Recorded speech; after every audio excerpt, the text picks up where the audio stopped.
Okay, I'm going to show realigning with basting now. I've finished as much as I can do on this little quilt before I need to advance. I've got to the end of the row, so the computer has stopped and it says cut the threads and touch start.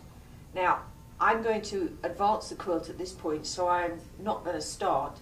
What I want to do is touch the back button to get back to the previous page where it says realign. So I'm going to touch that, and now I'm going to advance the quilt and then baste down the edges. So I'm going to touch this button which says basting mode. That's lifting the drive motors. Now I can advance the quilt, which is what I'm going to do right now.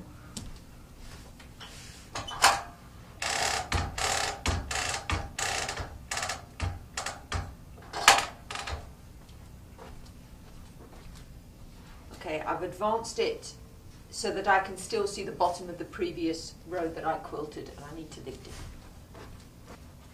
Now I'm going to baste down the side of my quilt. Now I'm just using my single stitch button to baste.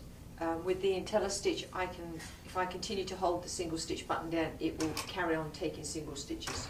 So that's how I'm basting down the side here. Normally I would use B1 or B2, but I don't want to move my speed control dial because I want that set at the same place in stitches per inch so that my stitches are the same size throughout the quilt. If I move it, I'm not sure I'm going to get it right back to where it was before.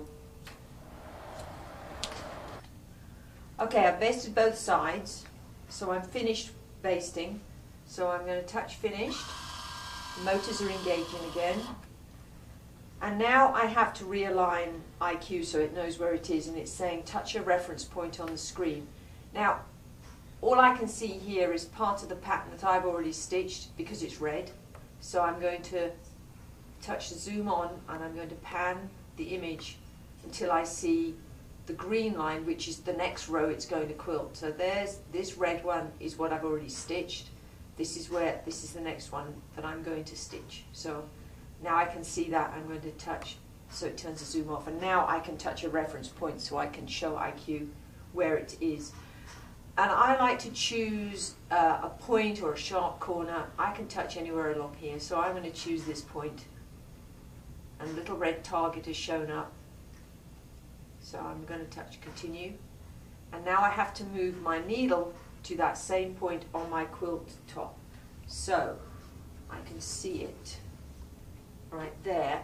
And the cross, which don't show up yet because I haven't shown where IQ is. So I have to look at the quilt. The needle's over that point there that I marked.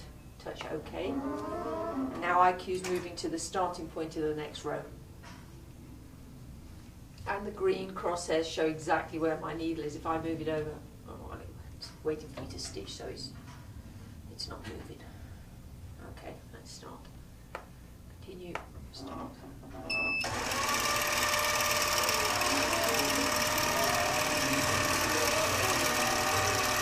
And there it will continue on until it gets to the other end, where it will stop again.